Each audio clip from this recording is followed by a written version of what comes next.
Welcome back, everyone, to another hopefully wonderful episode of the Maindeck podcast. This is the podcast for and by fans of trading card games. So if you like games like Magic, Yu-Gi-Oh!, Digimon, that's the one we're talking about today, and more, this is the right place for you. I hope you get to settle in and enjoy a little conversation. I'm here. My name's Dan Green. I'm here with my friend Mike Piper. Mike, how's it going? How's it going, everyone? Pretty good. Winter, waiting for the summer so I can start taking the RV out and do some more traveling, start playing some more games, but not looking forward to winter. Yeah. Winter where we live up here is pretty cold, pretty frigid, not super fun, and unfortunately not great on our cards either, because if you leave cards in your car, you ever done that, Mike? You ever leave cards in your car during winter? I have. Foil cards? Yeah, not a good idea. They kind of start they get a nice firm bend in them when you do that. So it's an easy way to make very expensive Pringles. For sure. Like you got to flatten them and just not a good experience. Yeah, not super fun. We got to be real careful. Pull them in every time. So today, actually, this is a very exciting podcast episode because I feel like I say that every time. I'm just excited every time we do a podcast. But I'm very excited because this is the start of our Podcast Extravaganza at the end of the year here. Mike, you get to be here as we kick this off. Well, we're starting today with episode 20 of the Maindeck podcast. We are starting a 2022 Lookback series.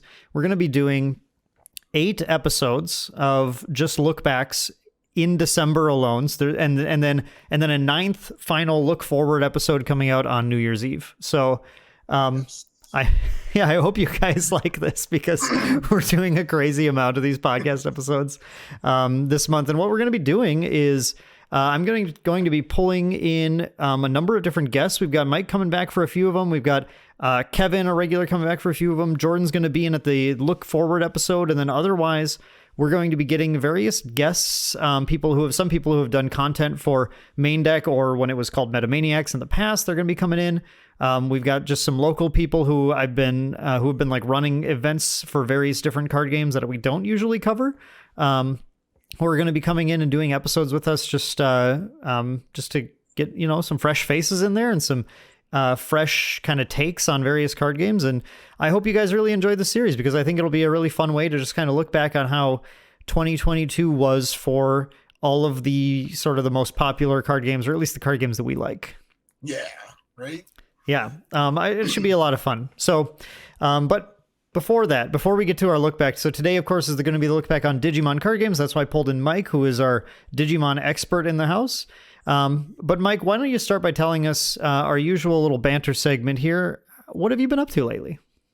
Well, as you know, trying many different card games, tested Grand Archive, and that was a lot of fun.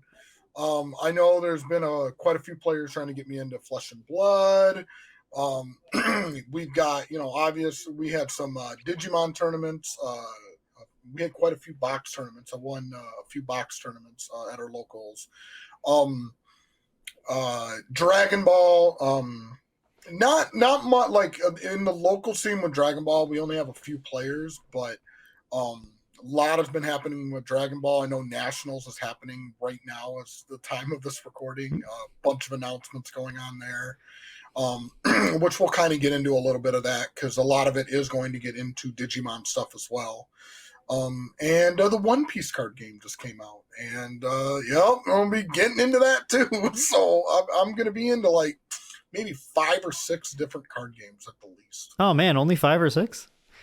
Well, actually, no, now counting it, actually it might be a little more because I got NFL 5 as well. So that's right. I got my NFL, so and I know Final Fantasy, I've had a few people who are like, oh, you got to get back into Final Fantasy, and I'm like, oh, my wallet.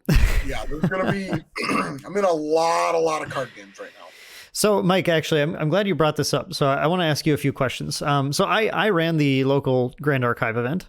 Okay. So I was going to talk about that a little bit. We did a demo event last week, and we actually were very fortunate up here to be getting one of the very exclusive pre-launch events. So in actually just 2 weeks, we're going to have some real product in our hands. We've got a completely sold out roster of 16 players who are going to be coming in and picking up some booster packs and starter decks and just kind of playing some casual games. So Mike, you got to give it a try the other week. What are your thoughts on Grand Archive? I like it. I like how there's kind of like a side deck, very, very similar to Dragon Ball Super when they did their the Z deck, where you can play cards from your Z deck by using other resources. I like the resource mechanic when you're playing cards, and then essentially those cards can go back into your hand. Or you can put them into your drop to play certain resources. There's a lot of strategy to it. And then you got that little bit of randomness too. Like when you have to pay for a resource, like, you roll the dice and you see, because you're planning your next turn, you're like, okay, I'm going to use these cards. I don't need them right now. I'm going to use them to pay for a cost.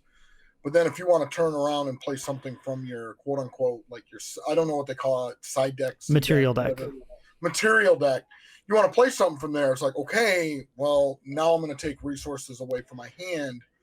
And it'd be, if you could choose what cards you were going to pay for those resources, obviously it takes away some of that. But with the randomness, you got to plan it out because you could use that key card that you were going to play that next turn. So, I really enjoyed it. I like the level up system where you're leveling up your heroes. I didn't get into too much of the elemental, because I think with the decks I was testing, it was colorless. I think it was. Yeah. The demo decks are all colorless cards. Normal. They were all colorless, but no, really enjoyable game. A lot of fun, and it's got a lot of potential. It's definitely with the artwork. I could see from a collector's standpoint with the game as well. Like a lot of the artwork with the characters, like people are going to want to collect that. So it's got a lot of potential, 100%. Yeah, I want to just kind of piggyback a little bit on that. I mentioned, first of all, if people don't know about Grand Archive or want to figure out how it plays, we have a wonderful video on the channel here called The Ultimate How to Play Grand Archive. So feel free to go check that out. We've gotten a lot of very positive reviews on that video, so I hope it's a very useful tool for you guys to figure that out. But the thing that you mentioned about the resource system is really the thing that I think really cinched it for me and made me really interested in the game. I think you were very spot on talking about how if you just could pick the cards you were discarding, that, like, in a way that, adds, okay, it's just like a very deterministic skill. Like I know what to discard right now or I don't. And so I'm going to either win or get punished because I didn't know like the proper thing to discard there. But I really like this element of you have to decide if you want to risk putting something down. It's instead of just deciding whether or not, you make the right play or the wrong play, you're kind of weighing your risks in that, like you can always completely protect cards in your hand by simply not using them to pay for something, right? Then you're safe. Then outside of like a discard effect or something, which I'm not going to account for right now.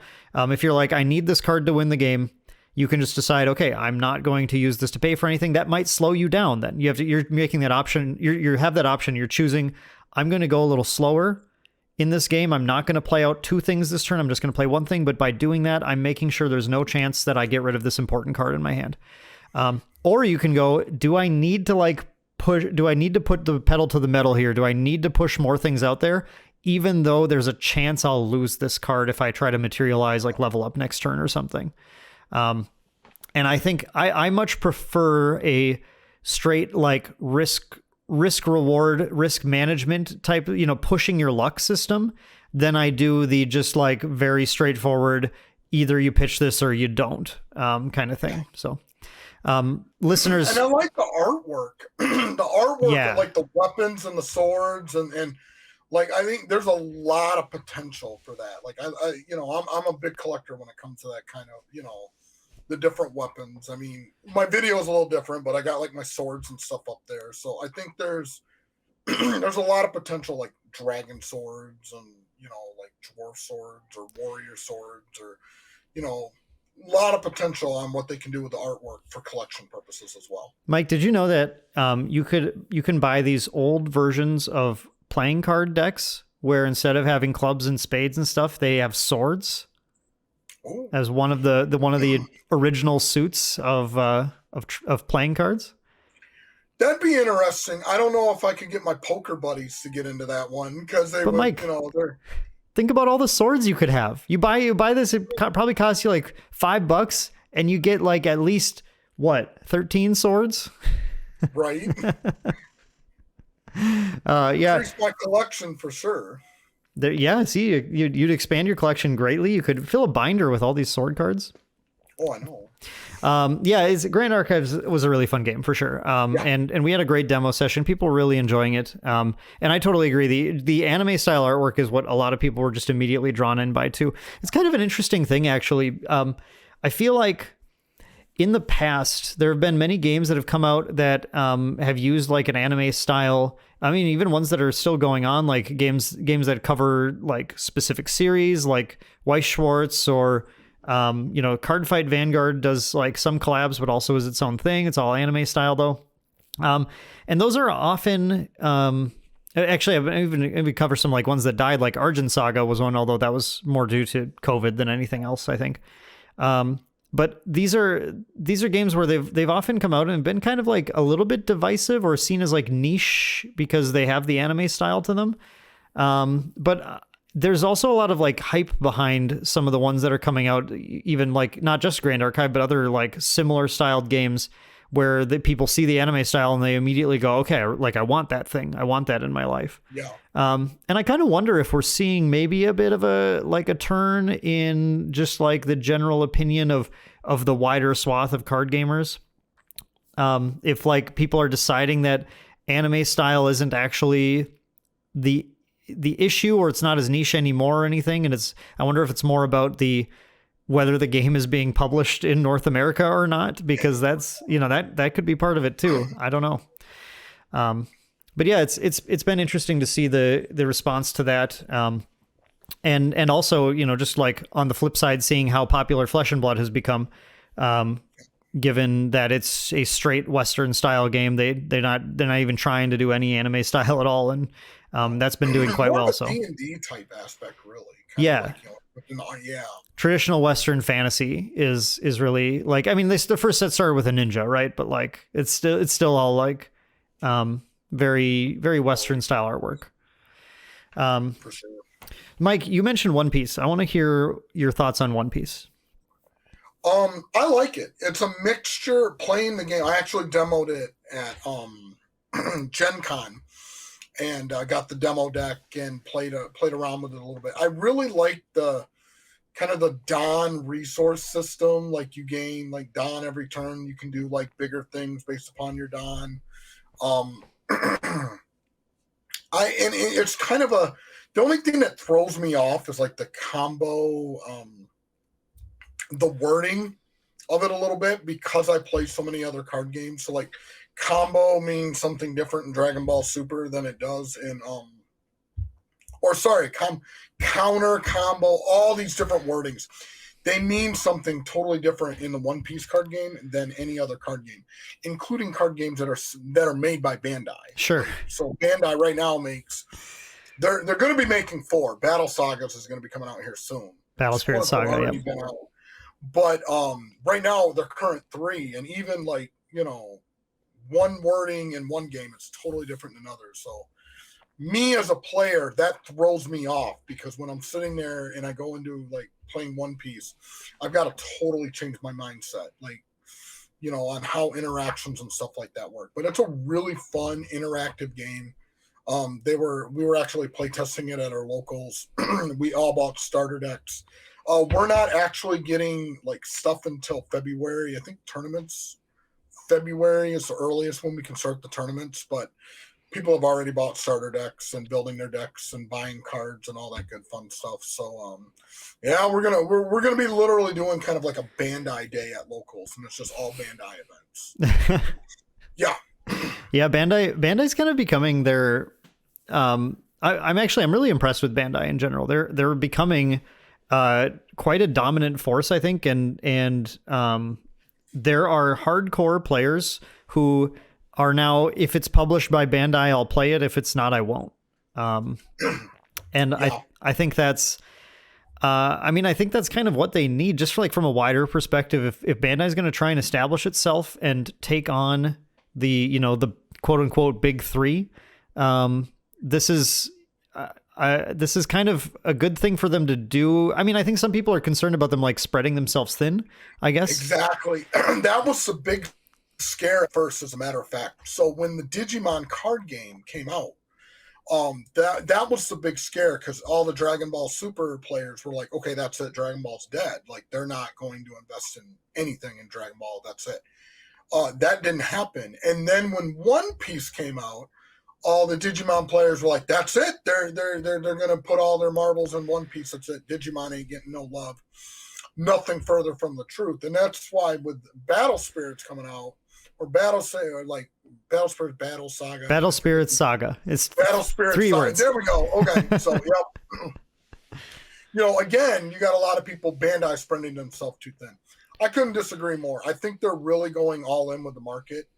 And we'll kind of get into more details later in the podcast, where we'll kind of talk about the difference in the Bandai card games, and Bandai recognizing the difference based upon their player base, because these card games are set up differently in the market they're really trying to go towards. So, you know, one's more collector focused. You got a lot more collector stuff. Another card game isn't really going towards that direction.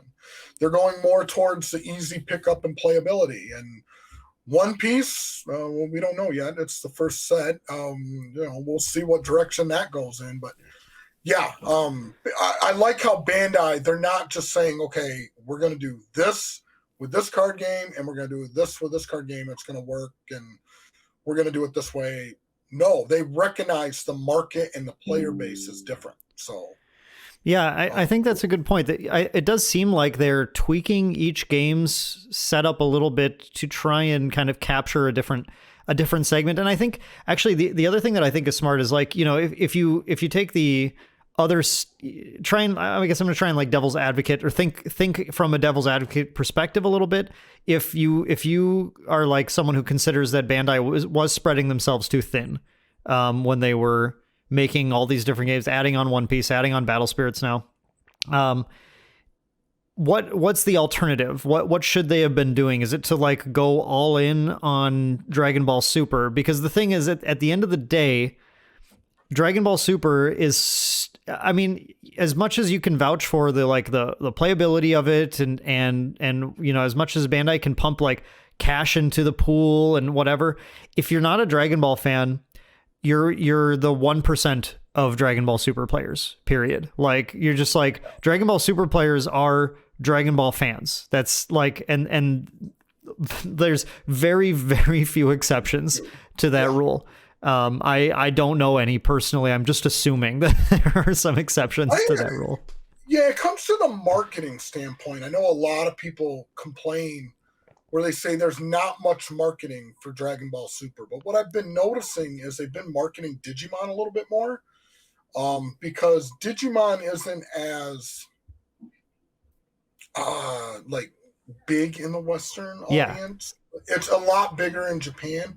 As in Dragon Ball over here, you mentioned Dragon Ball, pretty much everyone's going to go, I know what that is. Right. And then that by default, like, they kind of get into the card game stuff. So I almost think like Bandai's kind of using the Digimon card game, you know, get people into the card game, stuff like that. Simple, go, hey, we have another product, Dragon Ball. Well, I'm a Dragon Ball fan. I'm an anime, and then they want to pick up Dragon Ball. Well, yeah, I think this is the idea. So, like, because, you know, you're not going to get into Dragon Ball unless you're a Dragon Ball fan. You're probably not going to get really into Digimon. I mean, I for some reason with Digimon, I can see maybe there's more people who don't really like Digimon getting into it, because I think what you're saying is that it's not something that's, like, so you're either a fan or you're not, or something. It's just not as popular, so it's, like, maybe easier for random people to pick it up and go, I don't really know what this is, but is the game fun? Or something with it. Yeah, well, that you got a lot of players also that got into Digimon just because of Dragon Ball. Yeah, like, yep. There were a lot of players when Bandai came out with Digimon. You know, they may not have been, like, for example, like, I mean, you guys can see all my figures back there. Those are Dragon Ball figures. I'm big into Dragon. Like, Digimon, I know of Digimon. like I've watched Digimon. I haven't watched like because there's a lot of stuff in Digimon because the card game's also big in Japan. Like there's stuff that's over here in the States where I'm like, I have not seen that. Sure. Like there is no localization of that. But I got into Digimon because it was another Bandai card game, and that's how I got over. But I will tell you, I mean, and again, I am making a generalization. You're right. Like a lot of people who play Dragon Ball are Dragon Ball fans. They could literally tell you pretty much everything. And if they can't tell you everything, they've learned it from the card game. Like there's people who've never watched Dragon Ball GT, but they're like, oh yeah, I know Sun Shenron. Sure. Oh yeah, I know Oceanary Shenron. Yeah, I run a deck with them. I know they're in GT, and I know a little bit about them based upon the card game. Yeah, or like the Dragon Ball like Xenoverse or those kind of characters. Yeah, all the hero cards. Like I don't know who this person is, but I'm going to use them in a deck. I'm going to do like, I'm going to look them up a little bit, do a little bit of research on them. I did that with Digimon too. Like, I mean, I have one of my favorite decks. Like, I love running. Right now, I'm on Security Control, but I also ran Mastamon, and I was like, oh man, I really love Mastamon, like Lady Devamon and Angelomon, doing the DNA fusion and all that good stuff. You start playing a deck, and then you're like, oh wow, I want to look into these characters a lot more, and then kind of builds that up. I think the kind of point I was trying to make is that with these people who, and I think there's different. It varies based on the IP, right? Some IPs I think are easier for people to transition into. Other ones you kind of just have to be sort of a fan before you start getting into it, at least at some level, right? It's okay if you don't know about Dragon Ball Heroes. If you know about Goku, you'd be like, okay, I can get into this. And I think, Bandai recognizes that. And they realize that if all they do is just like sit on Super and just try and like go into it, they're not going to break into the side of the market that doesn't really care about who Goku is. Or, they know Dragon Balls, they'd be like, whatever. Like, it's just not something I'm super excited about. And I think it's very deliberate then the addition of Digimon and One Piece and, actually Battle Spirits, I feel like is almost a separate thing. Those three are just taking bigger anime IPs that Bandai has access to and saying, if you're a fan of this, you should come try a Bandai card game. And then I think you're right. I think then there's like a cross-pollination of like people who like, oh man, I didn't really care about Super. I didn't care about Digimon, but One Piece, I love One Piece. Then they try One Piece and they go, and then their friends go, yeah, you should come to our Digimon event. Well, I'll give you a deck. And they'll be like, well, I'll try it out. Sure. And then you can sort of cross-pollinate that way. It's not like because they're releasing One Piece now, they're cutting into their Digimon player base necessarily. In fact, I think it's the opposite. I think it can grow everything quite a bit because you just weren't going to break into some of those players unless you got them hooked onto an IP that they liked. Yeah, and guilty. I've never watched One Piece. I cannot tell you anything about One Piece, but because Bandai made the game, and I know they make good games, quality games, and I tested it, I'm like, all right, I'll learn One Piece. And yeah, that could even help. I might even branch and actually watch the One Piece anime now. Yeah, see, there, yeah. And I think that's the thing, yeah. That's Bandai's strength, right? That's Bandai's biggest strength here is that what they're able to do right now is they are able to, using this card game, they're basically in some ways using these card games as advertisements for all the other products that they have available. If now you're Mike, if suddenly you find yourself getting into One Piece and then you watch the show and you like this and now you want to go buy some One Piece figures for your shelf there or something, guess who sells them? It's Bandai. Yep. And I really laud Bandai in general because they've been doing a great job of they're pushing out card games that for pros and cons, and I'm sure we'll talk a little bit about that during the Digimon segment today. I'm not saying like across the board, 100%, always the best decisions, always doing everything perfectly. That's definitely not what I'm saying. But one thing that I've liked that they've done is that they've done a good job releasing these card games, creating mechanics that are engaging for people. None of these card games they release are ones where I think they're, like they kind of just phoned this one in or whatever. I think like they have a style for sure that they like and that their players like, but they have iterations and style. I think the big, like One Piece is sort of in a way like an iteration on Dragon Ball Super, but then adding in like these, the resource systems done differently and some stuff like that. but that's stuff that people like, and those are iterations that are actually interesting to the formula. And then they're able to do all this, create their own kind of novel stuff, but then they're also looking at what's working in the market. And I think that's such a huge thing. I think you need, if you're a TCG company, you need to be sitting there and looking at what other people are doing in the market and figuring out what can I copy and what can I not. I think one of the biggest things that they've done that was really great actually was this addition of Premium Bandai, which is, I think, a really cool system where they're able to just kind of put these high value collectors things into the market for people to buy if they're the type of player who wants that. It's basically, if you think about it, if you're familiar with Magic, it's a very Bandai version of Magic's Secret Lair system, where they're just going to, have a short order period for things that they just ship direct to consumer at that point. And so when they do this, then they're able to put, in Magic, you're paying $40 for like 5 foil cards. Bandai is, just because they're Bandai though, you're not only using this for card games, but they're using it for all sorts of merch that they produce. But they are using it for card games also. You can go in there and pick up like their big one that I remember was the metal Dragon Ball Super card. Oh yeah, that one they really, for the 5th anniversary, the one with Goku and Goku and Frieza, doing the final move against Jiren. Yeah, that was huge success. Like they, I had to sign up for it, and luckily I got one. So You did. I didn't hear if you got one. That's awesome, Mike. That's so cool. I can't wait to see that. Coming out in January. Yeah, it's gonna be. I'm hoping for a really good number, just because, like, they're serialized too, right? They are serial. Yes, and I think they created 555. That makes sense. 5th anniversary. Now, the unfortunate thing I will say about that program, like the one thing I kind of wish they would open it up to, is because a lot of that they would only ship in the U.S. Yes. And I really hope they do expand that on to the worldwide stage. Totally. I think everyone should have a shot at it.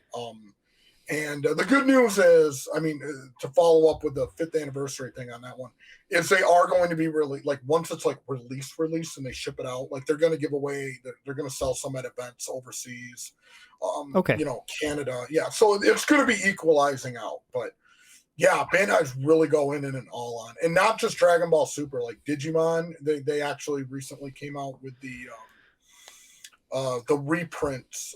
They did the same thing for Super, like the reprints of some of the like higher end cards. They're doing like a collector's edition for Digimon 2 for like the different Magna Angemon and some of the like the better artwork stuff. So they're playing into the collector's market of Digimon as well. Did you? And, you are you familiar too with the Dragon Ball Super collector boosters coming out? So like that. I am. Yeah. Yeah. I assume, but that is a direct swipe from Magic the Gathering's collector boosters. If you look at the product sheet, it's basically the same thing, the same concept. And smart to do, because those are some of the best selling products that Magic's, like the best selling SKUs that Magic has right now. Absolutely. So yeah, I think Bandai is really kind of doing a bang up job in just like in general of sort of building things. And it'll be really interesting to see how Battle Spirits Saga fares and how it, and sort of what it does, because I mentioned this earlier. I think it's kind of its own thing, because it's not an IP that people know about unless you happen to like play the game when it had like an English release 10 years ago or whatever, which I did. But not a lot of people that I know did. Good, I'll be hitting you up for strats then. So okay. Cool. It's all about the cores, baby. All about the cores. Okay. All right. But the thing about Battle Spirits is it's when it sort of came to the West, it was very much seen as like just Bandai trying to capture Magic players in a way, because it's all dragons and beasts and stuff, although they're more anime style artwork. But the problem was it was like translated really poorly, and the company that was running it at the time sorry, the company was Bandai, but they had this division in like a North American card game division. This is the same division that released Naruto, Dragon Ball CCG, I think some other games that I don't remember. And they were even trying board games at the time. They did the Resident Evil deck building game. They did the Star Trek deck building game. They did a board game called Miracle 5 that literally nobody knows about but me, but that's okay. And they were kind of, basically they just had like shotgun approach. They're throwing everything at the wall, trying to see what worked. And they didn't have, they just weren't like, you want to talk about not advertising things. Like they were not doing a good job of advertising things at the time. They weren't holding up they weren't propping up their like tournament structure very well. It just like everything just kind of, Naruto was the only thing that stuck for a long time. Dragon Ball died pretty quickly. Battle Spirits died very quickly at the time. Yeah. And I really think that was the company's problem, you know? Yeah. They've learned from their mistakes is what now. Let me be clear, because there's probably people that are listening to this and they're like, well, Bandai's still horrible, or Bandai they're still making mistakes. Definitely. Let's be clear. They're definitely still making mistakes, but they're learning from them. The one thing that I will say about Bandai, though, is they are listening to their players. 100% they're listening to their players, and they're learning. And if you look at this new game that they're coming out with, like, you know how many people and they're like, I want a game for money prizes. Mm-hmm. I want to be able to play for money. Well, the thing is, you know, there are certain rules and with different IPs and stuff like that where they can't play for money. They own this. Yes. So now you can have that money tournament. And why I think this game's going to be successful this time around is now they've kind of created that they've created that reputation. So collectors know, you know, when it comes to artwork style and collectability, like you look at Dragon Ball, you look at, you know, the artwork on those cards, like they're like, okay, they are like these are collectible cards. These are capable of it. I can see Battle Spirit Saga. Yeah, Battle Spirit. I could see that.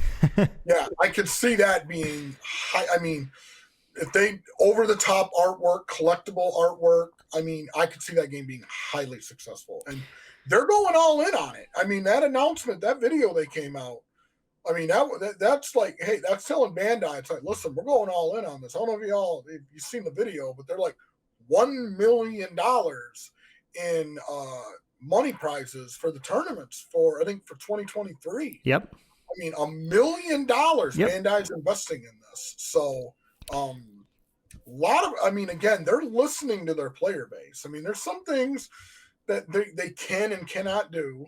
I will say, you know, I don't want to get into too much in it because we're going to go into the podcast next week and definitely talk about it. But they did just come out with Dragon Ball Super, and they did say, hey, for years people were saying there's not going to be an online client.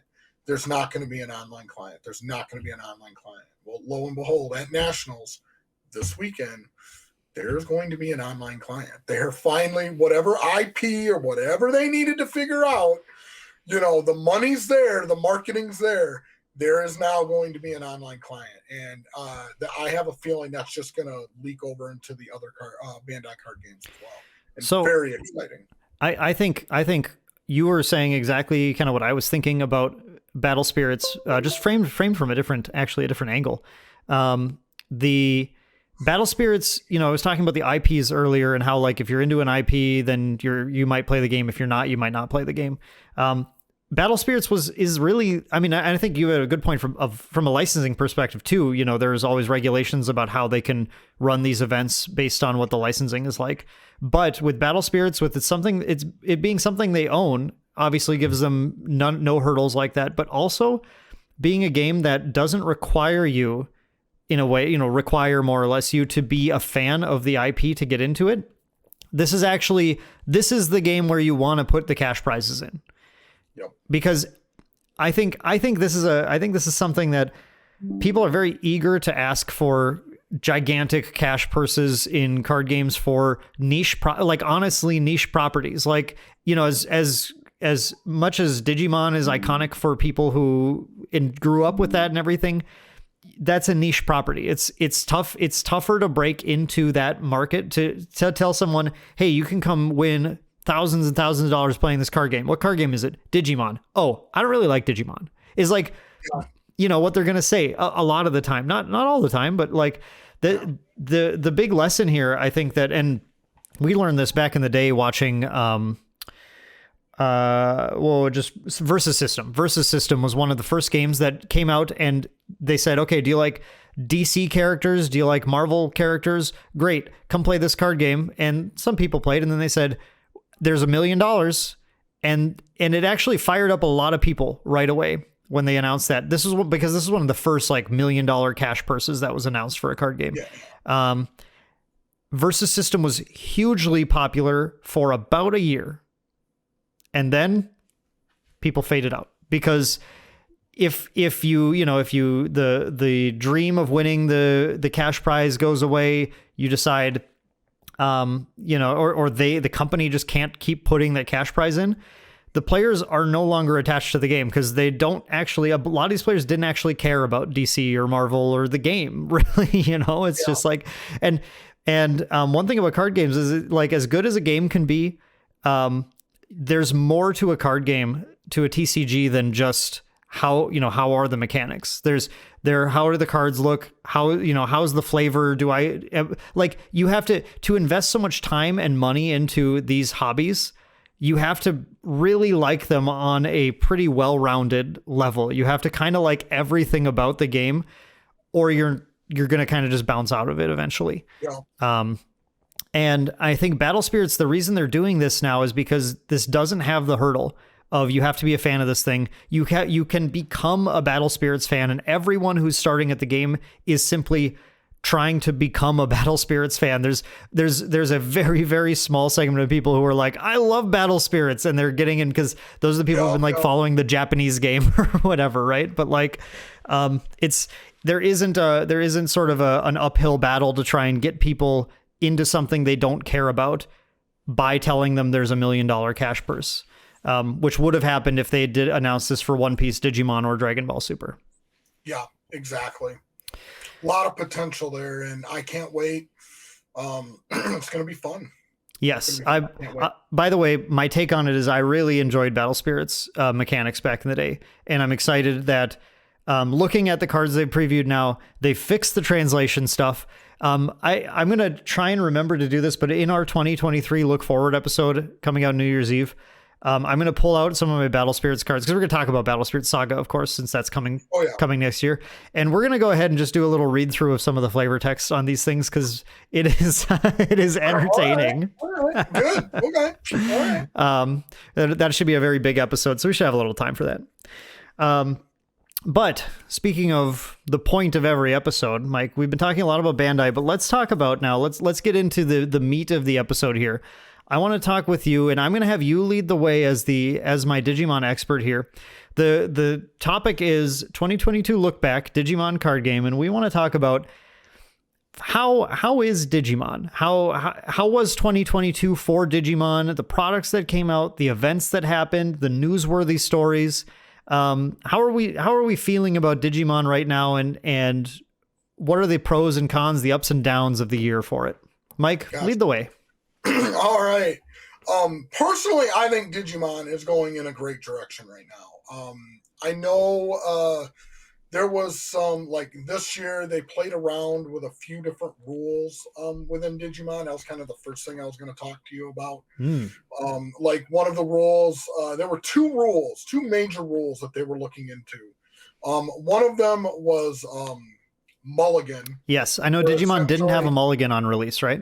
Did not have a Mulligan on release, where essentially you draw 5, and then what you would do is you could bottom deck your entire hand to draw another 5, which in Digimon, unlike any, I don't know, I mean, and you could correct me if I'm wrong, because I think any other card game that I know, you shuffle a lot. I will correct you. Okay. You're going to, okay. Okay, so you let me know in Digimon, there wasn't. Like, as a matter of fact, I can't even think of in Digimon, in the game, No, I can't. Literally, where you're not shuffling your deck. Like, you do not shuffle your deck in Digimon. Like, I mean, Really? There's like no tutors or anything? No ways to, no effects that let you search your deck for things? There's tutors per se. Like, it says, look at your top 3 or 5 cards, choose X, put the rest at the bottom of your deck, or discard them. So you kind of have tutors, but you don't have anything that says, okay, search your deck for this card, play it, shuffle your deck.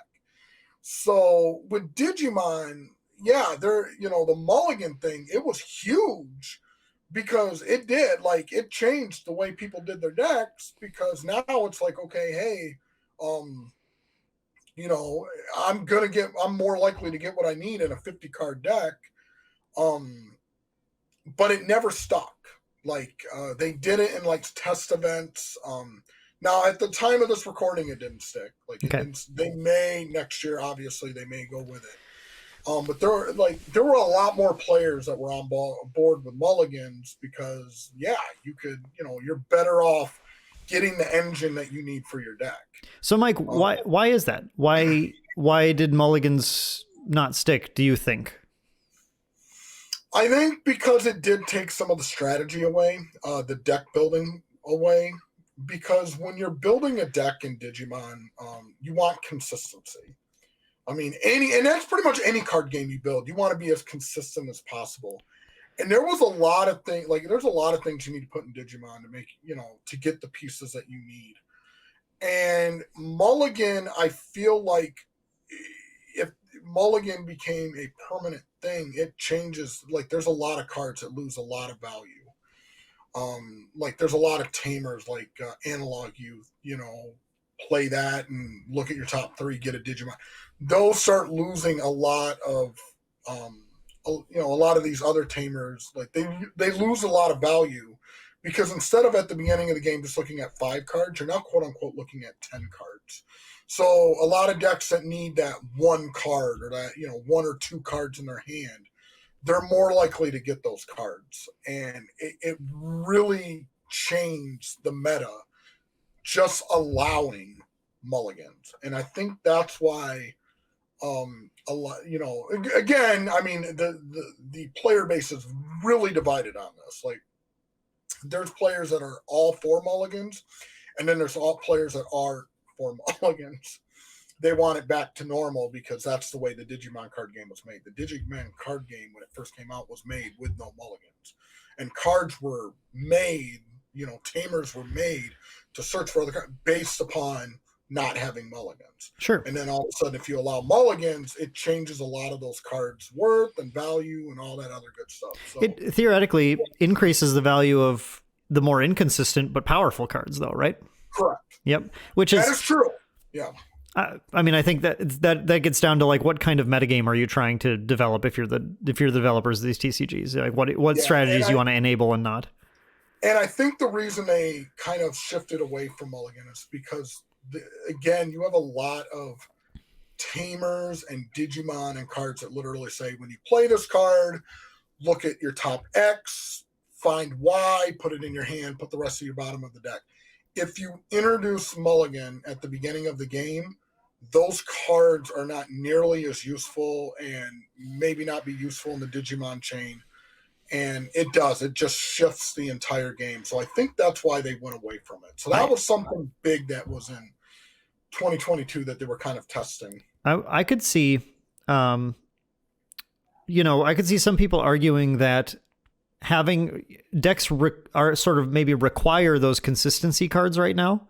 And don't you think that it's a possibility that if they had the mulligan system and that, if that did lower the value of those cards, that sort of opens up slots in your deck for more interesting and different choices? Oh, 100%. It definitely opens up those choices. But then the other thing is a lot of those tutor type cards also have other effects. Yeah.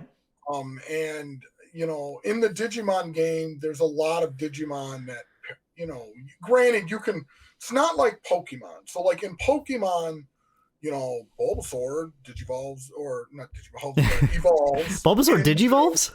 I know. What would that be? A weird one. But Bulbasaur goes into Venusaur, evolves into, or not, Bulbasaur doesn't go in. Mike is not a Pokemon player. Yeah, I know Pokemon. Bulbasaur, Ivysaur, Venusaur. But no, I don't play the Pokemon card game. But I do know of Pokemon. I used to play the Pokemon. But Bulbasaur, Ivysaur, Venusaur. Okay, so in Digimon, a yellow, Agumon can Digivolve into any level 4 yellow Digimon. Right. So, I mean, it's a little bit different. So there's like some playability, hey, I could go from 3 to whatever. But I think that's kind of why the mulligan system, it was shaking up the meta too much to decks. The game wasn't built around the mulligan system. The game was built around using Digimon and using, tamers and using other sources, option cards to search for the Digimon or the whatever piece you need to win the game. That's the way the game was built. So okay, the mulligan kind of took away from that. So Mike, are you pro mulligan or anti mulligan? What camp are you in? I don't know, flip a coin. I could go either way on it. All right. To be honest with you, I'm in the camp of not going with it and then building our decks around it. Okay. And then I'm in the camp of having the mulligan system and then, us adjusting as a community and building our decks accordingly. Oh. I'm in the camp of both. Okay. Okay. Mike refuses to take a position. Gotcha. I refuse. All I would say is consistency. And in 2022, they did test it, and it just, at the time of this recording, nothing has been officially announced by Bandai. But the ruling may come in 2023. I know they're having nationals for Digimon in February. Yeah, I think that's LA. right. Yep, February in LA. Yeah, a few of our local folks actually got invites for that one, and they're going to be going out to LA for it. So, but right now, no official announcement. They may after February though. So when you're listening to this, it's very possible. New season, new year. They say, okay, we're going to implement this change. Okay, so let's chalk that up as I think a positive thing for the game, right? Is that they went out and they tried it. They're trying new things, and the other one that they did, and I'll just kind of briefly touch on because most people they shot this one down. Digimon had side decks. Right. And that got shut down pretty quick. Like most people were just like, no. Because it does. When you introduce side decks, it changes your whole deck building, mm-hmm. Your types, the deck building strategy. And then Digimon really doesn't have, there's some other games, like when you start the game, I have a resource or I have something out. Like in Dragon Ball, I have a leader out. Something where you can see what I have and then you can go, okay, I'm going to adjust my deck accordingly based upon that. Digimon doesn't have that. So, and then not to mention, again, side deck really changed the way people were doing deck construction. They were like, oh, well, these niche matchups, I'm just going to run this card for the niche matchups and run this silver bullet. And again, it just took away from deck construction. The game wasn't made for side decks. So, most people were against side deck. To be honest, this camp I will take a position. I'm not on side decks. Digimon, I don't, at least as of this, recording, no side decks. But again, look at what other card games, look at Dragon Ball Super, even Final Fantasy, like you see all these new mechanics they're introducing that could change things where it's like, okay, now we do need to implement a side deck. Sure. But right now, no, I'd stay away from that one. So, a positive with the Digimon card game is they're trying new things. Yeah. They're just trying to like, okay, hey, let's shake things up a little bit. Let's let's add these new things. They didn't necessarily pan out. Well, we'll see. We'll see on the mulligan, but yeah, it didn't necessarily pan out. But I would definitely chalk those up for a positive. Sure. Okay. Awesome. How about releases this year? There were what is it? 4 main sets and 2 extra sets. Is that right? Year, yeah, I believe you're right on that one. 4 main sets and 2 extra sets. The interesting thing about Digimon, which I know Yu-Gi-Oh is like this, I believe, where they have like a Japanese Like there's a Japanese release, and then they have the English release. Right. So yeah, Digimon's the exact same way. So Japan's actually ahead of us. Japan, I think they're on BT11. I know was coming out. Set 11 for Digimon's coming out in February. It's already out in Japan. I think now they're doing releases or previews for EX4, Extra Set 4. Okay, so they're about one set ahead of two. Western. Okay, they're about up to 2. Yeah, because they'll have EX4 released by the time we even get So 1 or 2. I mean, it can vary, but yeah. Sure. Well, that's not too bad. I'm personally not a huge fan of when games are they have like Japanese releases. It's typically Japanese with TCGs. Yeah. Japanese releases that are far ahead. Well, actually, I'm really not a huge fan if they're ahead at all. But especially when they're far ahead, because I feel like that reduces the amount of excitement when a set comes out and everyone's just trying to like figure out what's good, because we just look at what people have been playing and then that's what's good. Pokemon is this way. It's my, I think I talked about this in the tier list video. It's my biggest con for Pokemon is that it's kind of solved always, unfortunately. Yeah. The thing is with Digimon though, I will say, and you can't even notice this with other Bandai or even other card games in general. It's really interesting is the meta is totally different in different regions. Yes, that can definitely happen. You can look to see what the Japanese meta is playing, and then you come over here to the West, and it's totally different.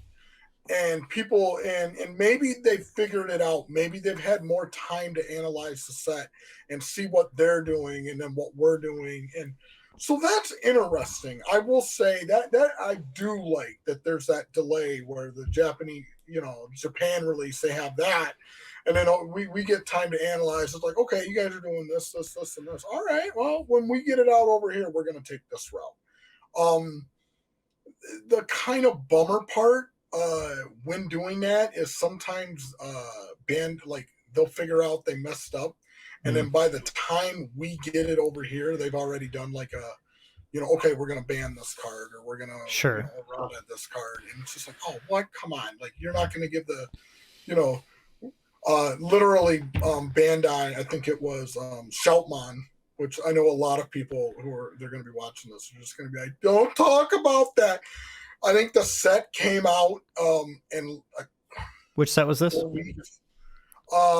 Set 10, I believe. Shoutmon, set 10. Set 10 released in North America on August 21st. Yes. October 21st. I misspoke. October 21st. I believe it was set 10. Yep. I believe it was set 10. And Shoutmon came out and they ended up, I think it was limit or ban one of the Shoutmons, part of the chain.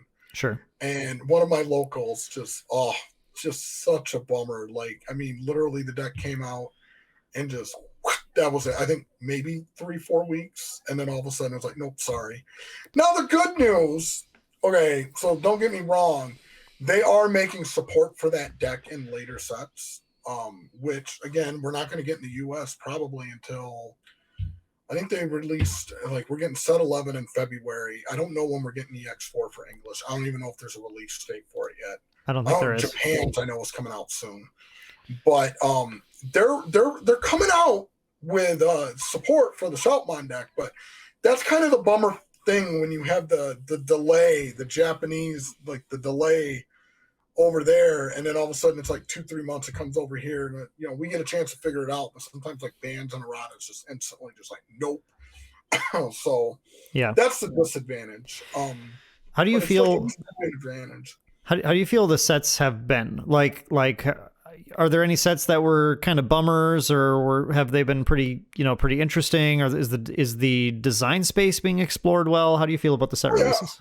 I think they're introducing tons of new mechanics, and they're playing into the same thing they did with Dragon Ball Super and other Bandai card games, where the character that you're playing matches the mechanics, and they actually create mechanics for the game to, match with the character. Like, for example, I mean, I don't know, for those of you watching, like, I know DNA Digivolving, where you combine two Digimon to make a more powerful Digimon, right?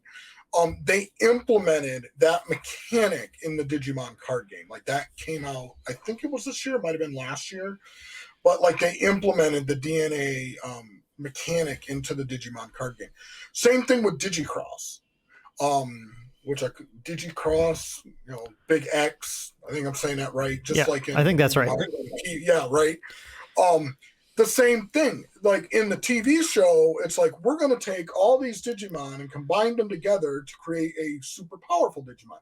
They implemented that into the card game, where it's like you can take these Digimon from your hand or from under your tamers, and you can play them on board to create a more powerful Digimon. So they're creating new and interesting ways to lay out really powerful Digimon, like different ways of digivolving, different ways of, it's not just like, you got to start from level 3, go to level 4. So they're introducing some really new and exciting mechanics. And they've done a lot of that this year, and there's so many I can get into. They introduced Evade. They introduced, I mean, I don't want to get into like too much detail, with the Digimon mechanics, because I know not everyone plays the Digimon card game, but like, yeah, they introduced like Evade. They introduced like doing, minusing security attack from different folks. Mm-hmm. Yeah, it's so many new mechanics that they introduced in the Digimon card game that, it just paired, like they're pulling, it pairs well with the Digimon. Like, you're just like, oh, okay, yep, it matches.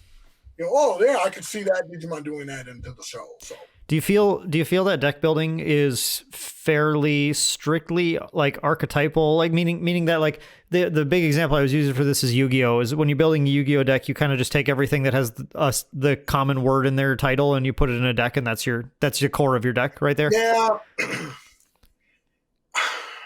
Yes and no.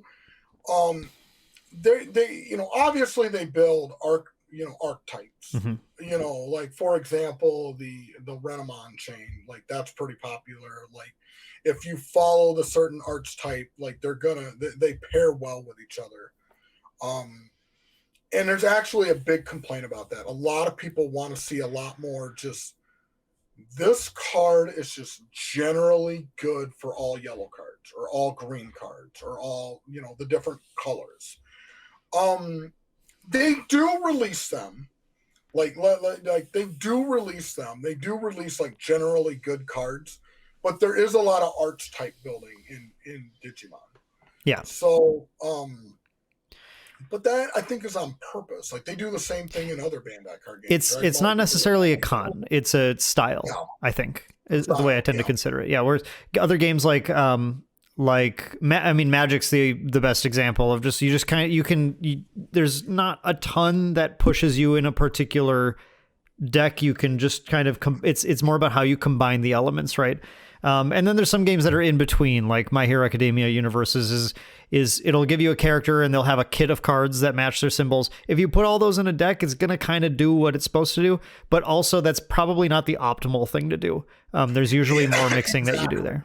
So exactly, yeah, and I like it and I think they do that for new players, because if I'm going to get somebody into the Digimon card game or new card game, I'm going to set them up with one of those archetypes. Yeah, get them to learn that, get them to learn the game, and go, okay, now that you've learned the game and you know how it works, here's the card database. Now what I want you to do is level up your thinking. Now you know the mechanics. Now you know everything. What could you add to your deck to make it better with these other cards? So it's just easy to get people into the card game when you can give them those archetypes and just go, yeah, I can easily build you a deck. And it's all from one set. That's the other news. They don't have to go to other sets. Like, they literally, if they just buy, set 10 or EX4, they just buy that. They can literally buy a box or buy a starter deck, buy a few packs. Boom, they got a deck there. They're hitting the ground running. That's an interesting thing to talk about, because that is both, for some people, depending on the person, both a pro and a con to the game. That's very much Yu-Gi-Oh! Like also, where if you want to build this deck, they just released it. This is the set that's got it. You buy the set. You're going to have like 4 different decks. You'll have all the pieces to, the majority of the pieces to build those decks with. And that actually ties into what I wanted to ask you about, which is how do you feel, how healthy do you feel the metagame is? Because in the con to this style of release structure is that generally, with every card game, there's some amount of power creep that occurs. It's a necessary thing that keeps people engaged with the product. The question is always, how well does a company control it? So we're not going to get into like power creep, pro con kind of thing, but like just, assuming there's some baseline amount, even if it's small amount of power creep per set, when you're doing an archetypal game like this, where every set contains distinct archetypes that get added, generally the older decks start to get left by the wayside, and the metagame is usually defined by the most recent couple of sets of archetypes. Is that the case in Digimon? How do you feel about it, if so, or is it completely different? What's going on? So first off, are we talking a local level, or are we I'm talking, but I guess this is in reference to specifically the competitive metagame. Yeah. I will say from a local level, there are some decks that are literally, I'm trying to look for the proper word because I know the words that we use for locals. I want to make sure we're not putting on the podcast that are oppressive. Yeah, I would say oppressive. There are some decks that, let me be clear, they're not unbeatable. They're not unstoppable, but they're incredibly frustrating to play. It's almost like you have to, like, okay, if you're gonna go against this type of deck, which I'll security control. Basically, it's a deck that keeps your health high, keeps destroying your opponent's board. I like to call it the no deck. Yeah. Control deck. It's straight like, control. You're gonna do this? No. Yep. No. Those can be, and I know that I've kind of steered away from them a little bit, just because, like, on a local level, just because, for new players.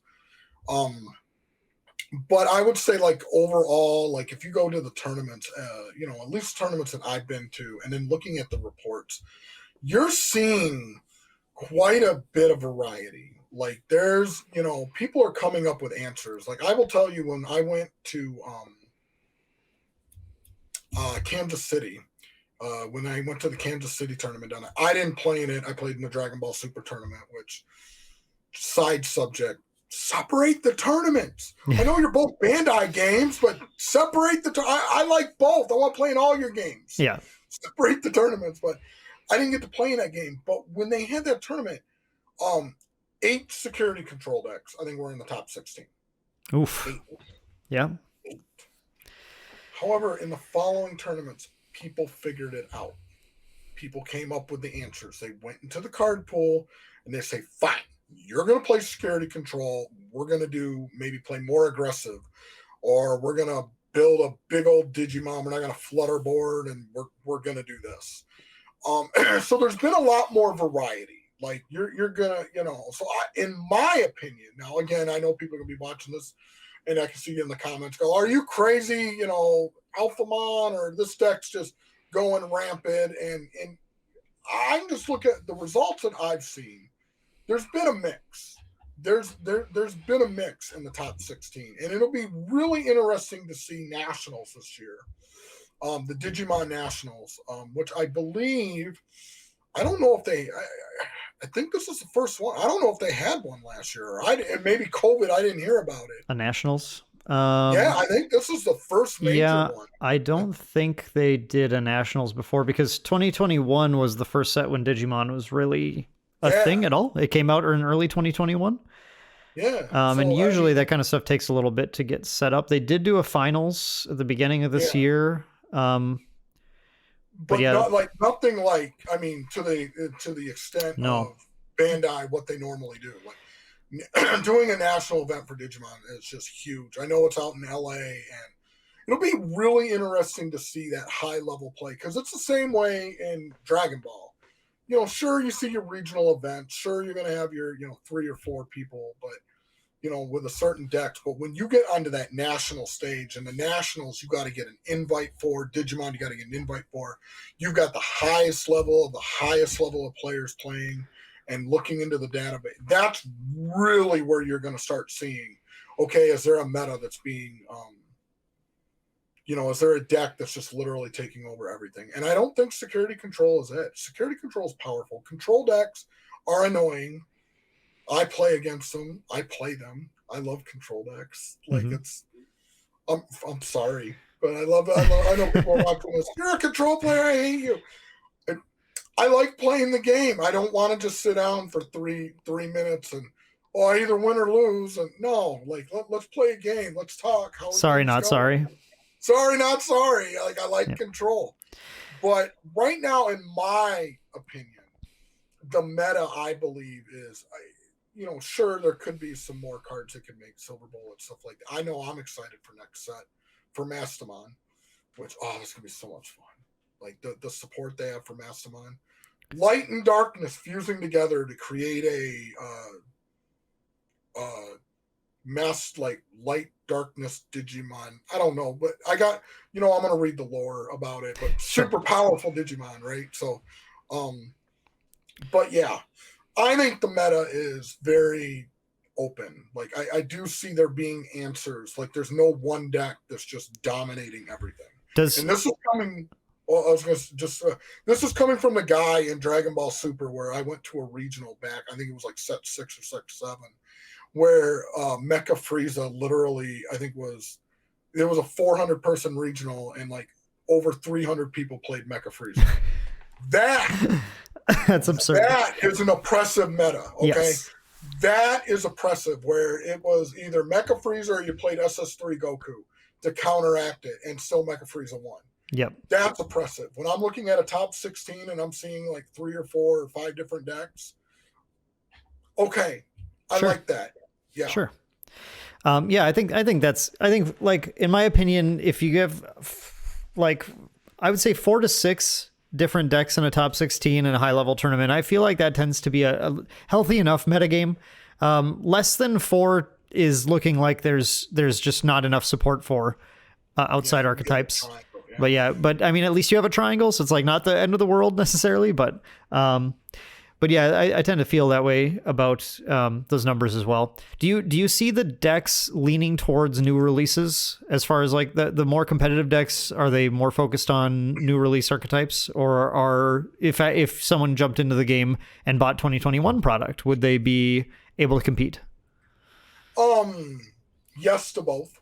I mean, obviously when the new set comes out, and then also, I mean, take into mind too, it allows the U.S., like in the U.S. audience, we're already seeing the set 3-4 months in advance because they've already released the set out in Japan. Right. So us, like in the competitive environment, we're already looking. They're already kind of in Japan. They're already play testing those decks. So by the time they come over here and we start playing in the competitive environment, we've already tweaked it.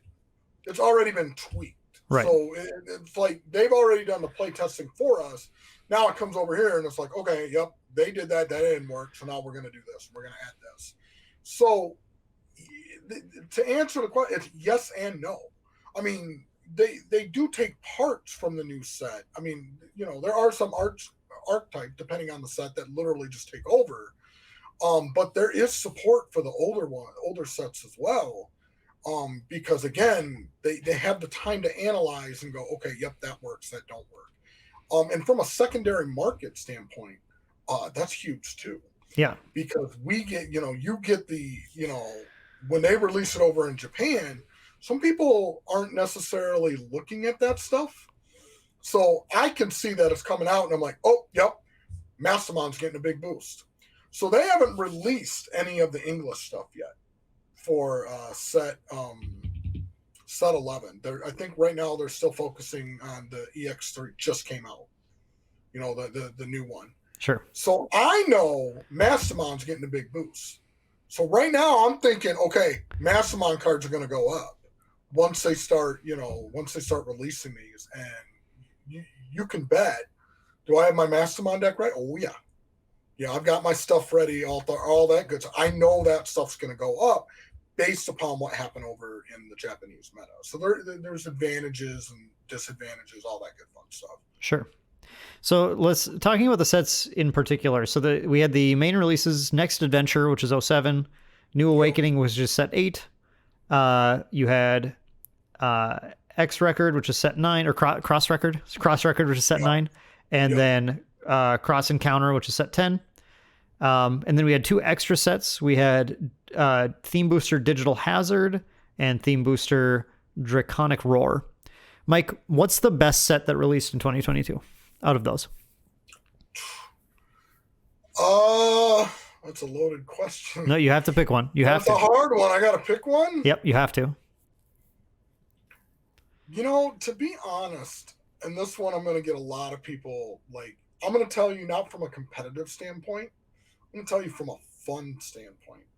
And from a fun standpoint, I'm going to tell you the most recent set, the Draconic War, EX3.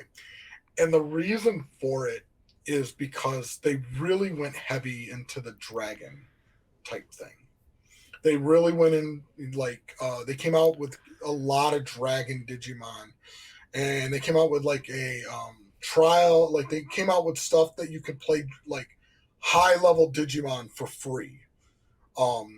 Trial of the Great Dragons. It's an option card that lets you play a dragon card for free. And to me, the artwork and just the concept of I'm going to have a dragon deck is just awesome. Sure.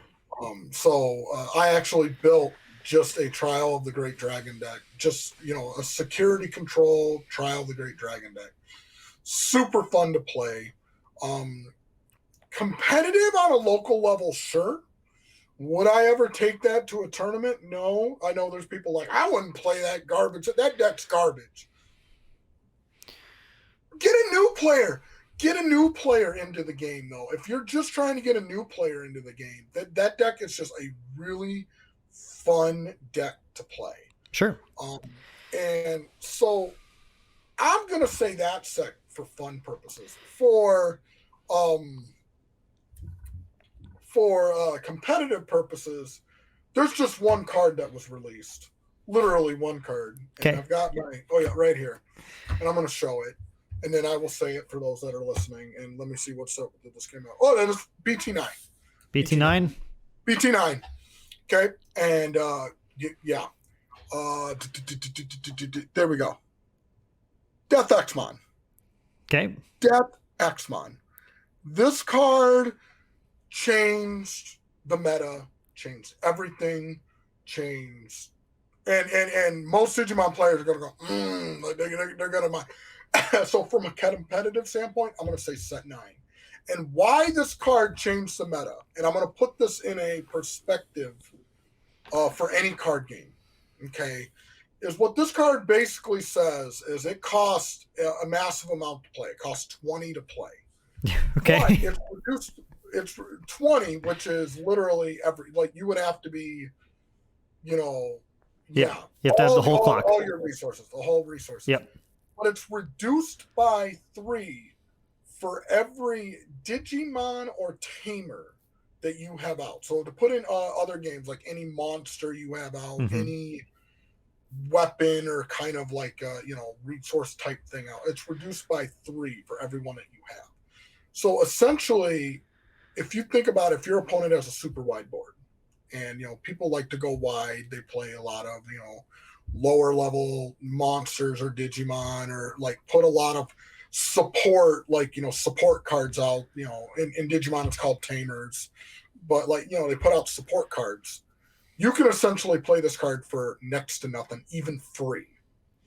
And once this card comes out, so it basically it de-digivolves. So if you put it in Pokemon terms, you're going from a Venusaur to an Ivysaur. Okay, de-digivolves you, and then wipes the board for anything that is level 4 or lower. And then at the end of your opponent's turn, it deletes the lowest cost Digimon that's out. This card out, and it's a level 7. This is the highest level it can be. So in like it's a mega is what it is. And sure. This card is just insane. Like this card is ran in pretty much every deck, and it's a secret rare. Card goes for about like 56. Yeah, it is a secret rare. It's a secret rare. It's not limited. You can run 4 copies, or Digimon's 4 or 3? 4. Yep. I run 4. The card literally tells a wide board. So yeah, to put that in perspective, just a super cheap card. It can even digivolve for cheaper off a level 6. It's either purple or black for a cost of 6. You're generally not doing that. You're generally just, and here's even this being a purple black. This card you might as well say is colorless. Yeah. Like I don't even count this as purple black. This is colorless. You could just hard cast this. And so I would definitely say set 9. And any Digimon player who disagrees with me, and I know there's a lot of garbage stuff in set 9. You're right. I just want you to remember this card, and then they'll be like, okay, I think that merits set 9 being the best. Do you think the addition of that card was good or bad for the game? I actually talked about this over my locals because there's a big disagreement on it. Okay. I think it's good because it does keep those wide boards in check. Okay, it does keep those wide boards in check. They always have to be aware of Death Exmon. Now, you can still go wide and not be scared of Death Exmon. You may have answers to it. It's not like I play that card. I mean, you can get rid of it.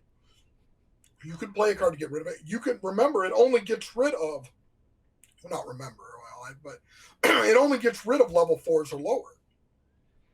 Play level 5s. Sometimes me removing your level 6 to go to level 5 and it stays on board, great, I actually helped you because then you can re-digivolve into another level 6 that you want and get its effects. Mm-hmm. So to me, I think it's a good card. Good thing for the game. However, I do not like that it is a secret rare. I do not like that good of a card, almost a borderline staple card, is a secret rare. Because if you go on TCG Player right now, this card, now I'm going to say this card is about $50-$60. And I know a lot of you, depending on the card game you play, you're like, that $50-$60? Are you kidding me? That's it? And yeah, I played Dragon Ball, so I know like other card games, like Dragon Ball Super cards can go for $300-$400. Just normal cards you need for your deck, just $200-$300. But for Digimon, that is huge. Like Digimon is supposed to be the game that you literally can make a deck for like $20-$30. Competitive, really good deck. Like I think the most expensive Digimon card on TCG Player right now is like maybe $1,000. Like one that you can get out of a booster pack, which Bandai did once, is they did the Ghost Rare for Omnimon, and I think it was set 3. They did it. I forget what set it was. They had the Ghost Rare, but otherwise, Digimon cards, like getting a Digimon card for your deck that's not special edition. We're talking just the normal version, everything else. Should like normally at most $5-$10, like SRs at the most. Sure. So good for the game. They need to reprint it. Reprint it with a special artwork. Don't even make it foiled so it doesn't upset those because I bought these when these were cheap. Bought these when these were like $40. Now, I think last time I looked at TCG Player, they go for $70. And this is the regular artwork. The alt artwork goes for like $120. Wow. So yeah, but for the Digimon card game, they need to reprint it because it's the Digimon card game is supposed to be, you can get into the card game for $20-$30. Sure. What was the worst set that came out in 2022?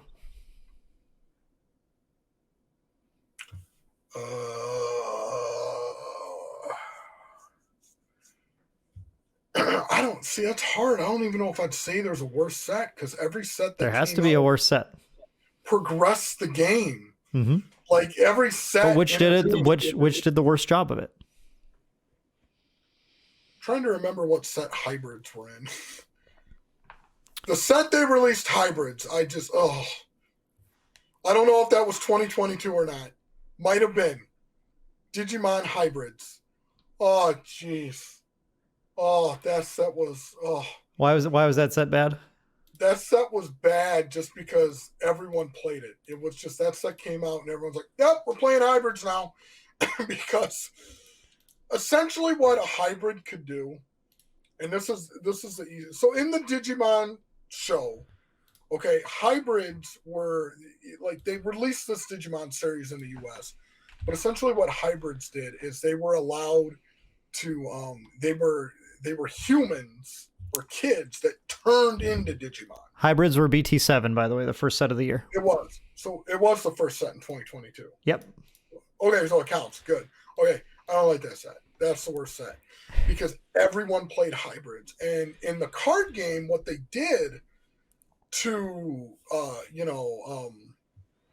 make that, the kids can turn into Digimon is you could digivolve your tamer that is normally just supposed to be a support card. You could digivolve your tamer directly into a Digimon.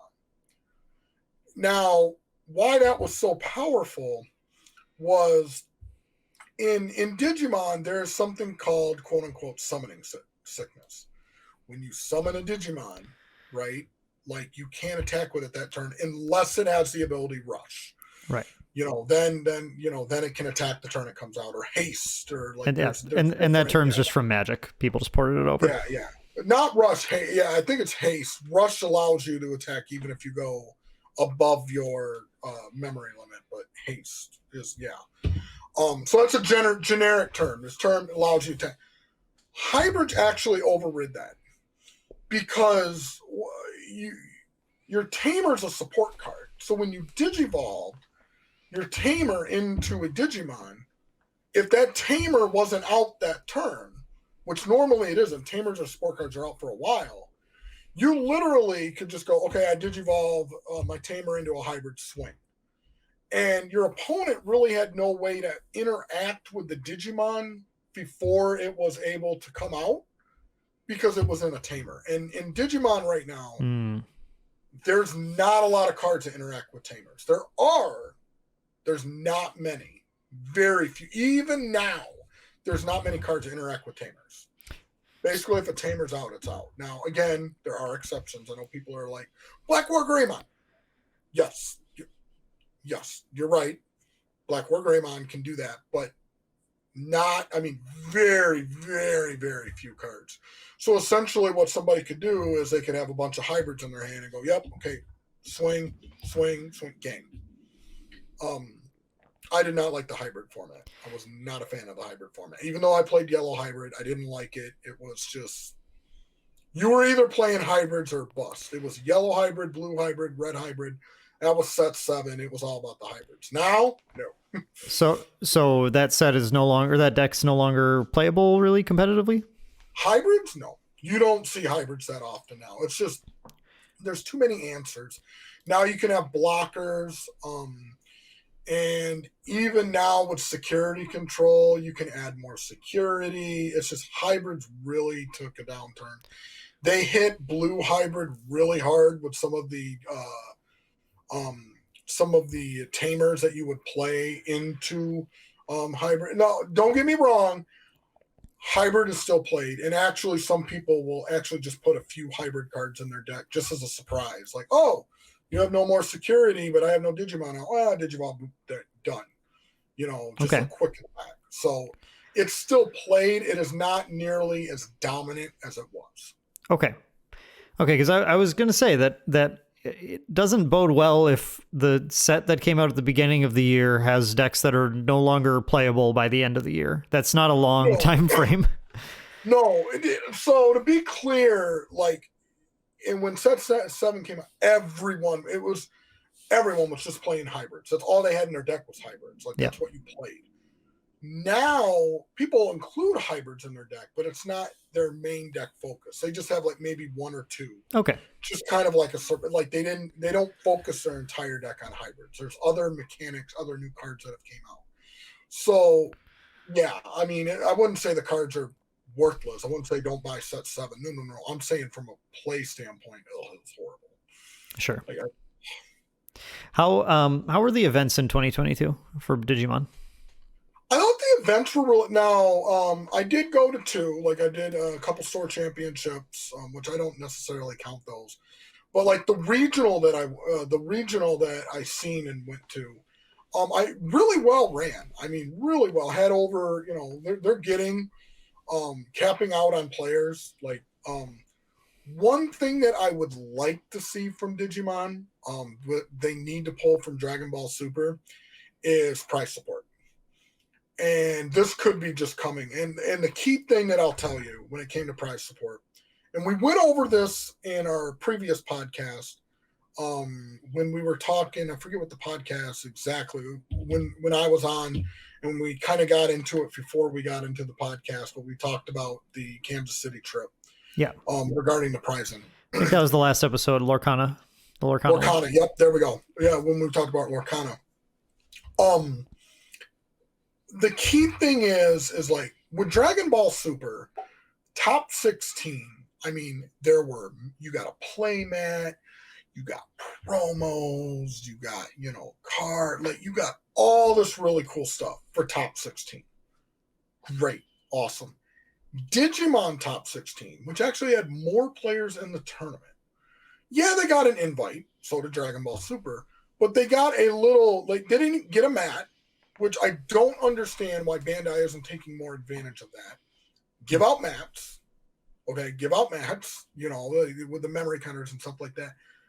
They got a little, I think top 16, they got an invite, they got an extra little regional pack, which Dragon Ball Super players got that too. And then they got those, those boxes that you make where you put them together? Yep. I've got some fall of those apart somewhere. They literally fall apart in like, I don't know. Have you been able to keep yours together? Yeah, I have this Dragon Ball Super one still. I mean, I don't use it a ton, but Have you tried to stuff cards in those? Oh, I like intentionally don't push these things too far. Okay, yeah. They fall right apart. Yeah. Like, I really would like to see Digimon, and maybe it was just that event, because I will tell you the Gen Con event, because I know some of you are like, they give out playmats. You're right. When I was at Gen Con, I got Digimon playmats, but again, the Digimon playmats did not have the counters on them. They didn't have the little memory counters on them, which is a resource in Digimon. For those of you that don't play Digimon, it's you pay so much memory. Once your memory goes past 0, it's your opponent's turn. They pay memory. That's the resource in Digimon. Yep. It's if they added that to the mat, like I have a mat literally that has it, and I just move my little dice counter on it. Really simple. Great opportunity. I would like to see more of that from the Digimon tournament. Sure. I'd like to see more of that from the Digimon tournament. But I got to tell you, like overall, like the judging for the Digimon, the Bandai game, because a lot of them, they are linked, like PPG, Pro Play Games did a lot of the Digimon Dragon Ball Super tournaments. Excellent job. Above and beyond. Yeah, I had some bad judge calls, which kind of, we'll get, not with Digimon, with Super. Okay. But, yeah. We'll talk about that a future episode then. Yeah. But, overall, I mean, just fantastic job. I mean, the events are well ran, excellent work. I mean, the future of the game, just can't wait. Player base is, I mean, doing pretty well too for Digimon, from what I can tell. They're filling up the tournament. Every Digimon tournament. I went to the one at Gen Con, both of them filled up, and then the one in Kansas City, I think, was filled up. I mean, they had match registration. So yeah, they're getting the players. So a lot of potential there. Do you is there anything that you think was sort of a major misstep in Digimon this year? Hybrids. And other than your hatred of hybrids? Hybrids, yeah. I understand they wanted to introduce that to the game. Okay, cool. Missteps. I think, like, the one thing I will say overall is Bandai's doing a really great job listening to the players. I will say sometimes the players. What's the best way I can put this? You got to be political, Mike. Sometimes the loudest players don't necessarily know what's best for the game. Okay. Okay. Sure. Which is hard for a company because they're going to listen to feedback and the people that are willing to give. Now, again, I'm not pointing anybody out, anybody watching this that are like, but I give a lot of feedback in it. I'm not saying you. I'm just saying there are some players. We all know those people that are like the loudest players sometimes don't necessarily know what's best for the game.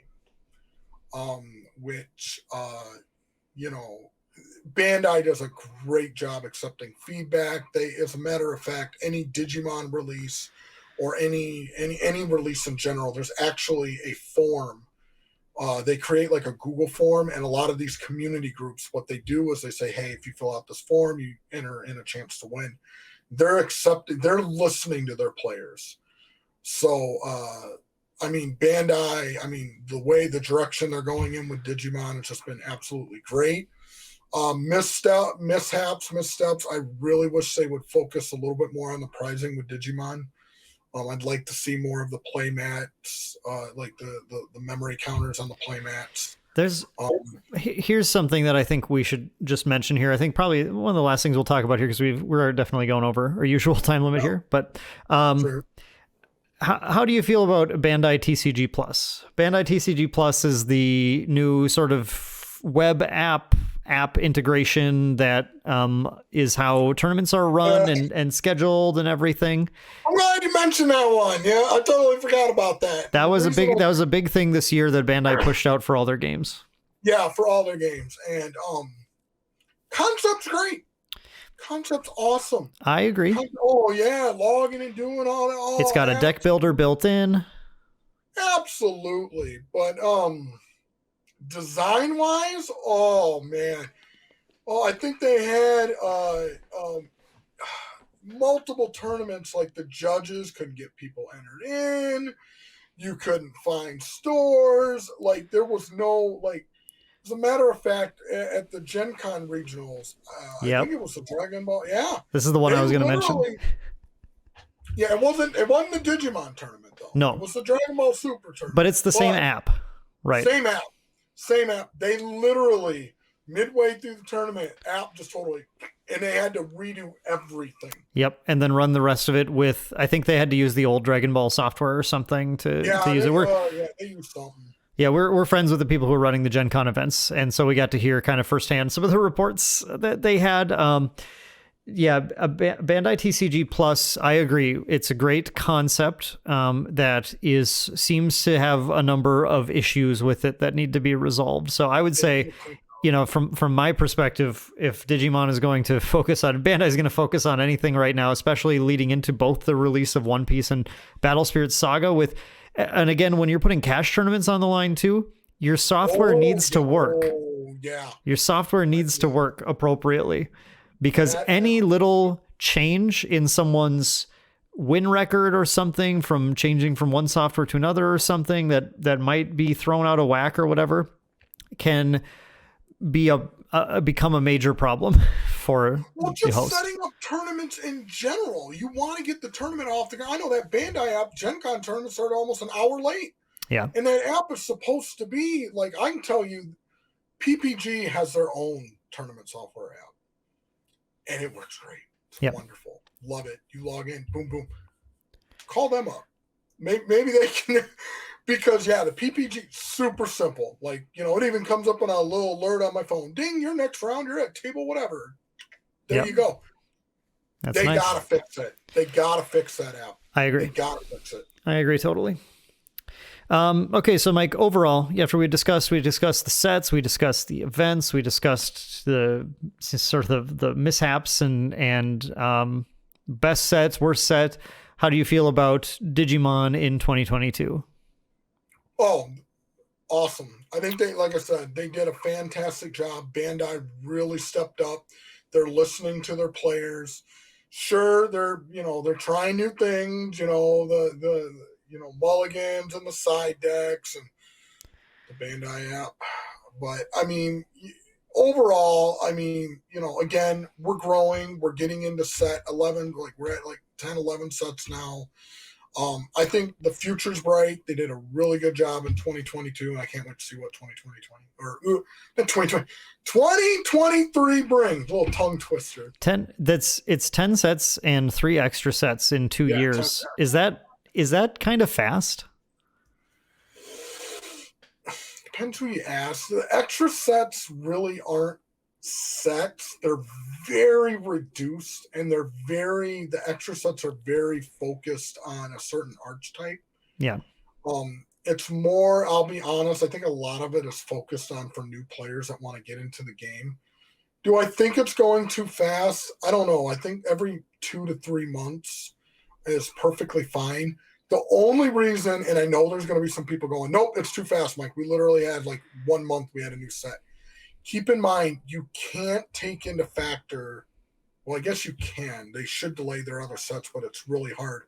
There's going to be delays. And obviously, with the way the world's going right now, they say, hey, we're going to release a set in September. Gets delayed a month. Okay, Let's say it gets delayed a month because of that doesn't mean they can just automatically now the next set we're going to push back a month. A lot of times they've already got that product shipped to distributors. There's delays. So that's why, yes, we did run into Digimon this year where there was a set came out and then literally I think it was like a month and a week later, the next set came out right away due to delays. Some other games don't have the issue with delays though. It's just worth noting it's a thing that doesn't affect every single card game. Really? So yeah, I will say it affects Dragon Ball Super. It affects Digimon. I thought it affected other cards. I guess not. It does. No, it does affect some others. Don't get me wrong. I'm not saying it's just a Bandai thing, but I'm saying that like other games, like for example, Magic the Gathering doesn't have any issues with they like occasional like promo delays and stuff, but like set release is when set release happens. I can't think of a single example where it hasn't happened on release. And I think you like Pokemon generally is on schedule. Yu-Gi-Oh, I believe, is on schedule. Typically Yu-Gi-Oh might have had a delay or two actually, now that I think about it, but it's not a pervasive thing for sure if it does happen, and some games it doesn't happen at all. So it is worth noting that is something that maybe is an area where they could, try and get some improvement in figuring out their logistics. And I think the logistics of that become more difficult the faster your release schedule is too, because you're kind of giving yourself less leeway to get things into the hands of distributors before release to make sure that the timing happens. You're doing 4 sets and 2 extra sets. That's technically 6 sets. Yeah, you're right. I mean, because that's a lot. It is a lot. So I think that's an area that, but the problem is they're trying to keep up with Japan, right? and they caught up. They'd have to, yeah. I don't know. I think your mileage will vary on how you feel about the set release schedule for any given game, but that is something worth mentioning too, that it was 6 sets released in 2022, and that's kind of fast for a lot of games. But yeah, overall, Mike, you think pretty good? I'm looking forward to the future. I'll tell you that. 2022, I think they did a good job. I mean, I'm still playing. I mean, there's a lot of players still playing full tournaments, and I mean, I think Bandai overall is doing a really great job, and I don't know if it'll be the next podcast, but I know we got a Dragon Ball Super podcast coming up, and we'll get into details on that. And yes, that will not be the next podcast. So because of our crazy podcast release schedule, that's going to do it for our Digimon look back. And thank you so much, Mike, for joining us and helping out with that. Our next podcast should be releasing later this week, if you're catching this the week it releases. Which will be episode 21, looking at My Hero Academia card game in 2022, which is going to be a very interesting one. We've got special guest on that one, Mitch Janowick, who is one of our local players, who is a very, very skilled player. Shout out to him. He made top 32 in both nationals 2 weeks in a row. He made the top 32, had a little bad luck in his first round each time, unfortunately, and couldn't quite break into the higher cut, but back-to-back top 32s. out of a field of the most competitive players in the game is something to be proud of still. So I'm looking forward to chatting with Mitch about My Hero and bringing some of that info to you guys about what we think about My Hero in 2022. And then I believe next week we'll be coming in with the Dragon Ball Super look back with Mike here and with Kevin coming back as well. It'll be 3 of us on that podcast. Back from Nationals, yeah. I heard yes. they did pretty good down there, yeah. Yes, so we'll have a lot to talk about on that one. So if you thought this episode was long, get ready for that one, I guess. Oh yeah. There's going to be a lot of podcasts coming your way this month, though, everyone. So I really do appreciate you tuning in and listening to this episode. Again, if you are a fan of what we're doing, would really appreciate tossing a like down there. If you're watching on YouTube, make sure you're subbed to the channel to catch the new episodes as they come out. Or if you're listening on the podcast apps, or you want to listen on a podcast app, you should be able to find us on iTunes. You should be able to find us on Google Podcasts, all those places. I believe everything's still working there, but let me know if you're not finding it, because then I can fix it. So otherwise, I hope you guys have a wonderful day. Thank you for listening to another wonderful episode of the Maindeck podcast, and we will catch you in the next one. See you guys. Yeah. Bye.